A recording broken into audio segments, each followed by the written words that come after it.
آپ کے سامنے انفلوئنزا سے ریلیٹڈ سوال یہی ہے کہ کیا صحت کا جو شعبہ ہے وہ پنجاب حکومت کی ترجیحات میں شامل نہیں ہے؟ بلا شبہ پنجاب حکومت کی ترجیحات میں شامل ہے صحت کا شعبہ، لیکن یہ جو پھیلا ہوا ہے سیزنل انفلوئنزا، اس سے جو اموات واقع ہوئی ہیں وہ افسوسناک ہیں، لیکن یہ جو ہے نا یہ موسمی بیماری ہے اور یہ ساری دنیا میں ہی ہر سال 50 لاکھ لوگ دنیا بھر میں اس سے متاثر ہوتے ہیں، حتیٰ کہ امریکہ جیسا ملک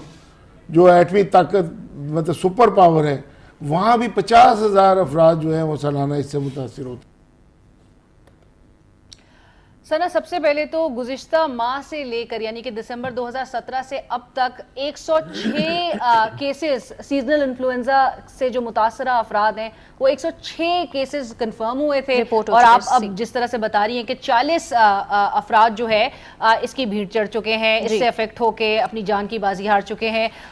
گزشتہ روز پنجاب اسمبلی میں ایک پاکستان مسلم لیگ نواز کی ہی ایم پی اے ہنا پرویز بٹ صاحبہ کی جانب سے ایک قرارداد لے کر آئی جا رہی ہے پنجاب اسمبلی میں کہ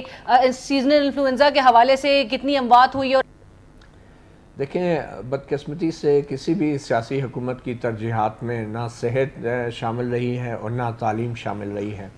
ہر حکومت نے کوشش کی ہے کہ ان بڑے منصوبوں پہ پیسہ لگایا جائے کہ جو سیاسی طور پہ ان کو فائدہ دے سکیں، اور ہم نے دیکھا کہ سب سے بڑی مثال اس کی موجودہ حکومت ہی ہے۔ ہم جس ملتان کی بات کر رہے ہیں اور جس ملتان کے ہسپتالوں کی بات کر رہے ہیں، یہاں پہ 28 ارب روپے کا جو ملتان میٹرو پنجاب گورنمنٹ کی ترجیحات میں ہی نہیں ہے۔ رائٹ، میں انتہائی افسوس کے ساتھ یہ کہتا ہوں 9 سال اسی لاہور میں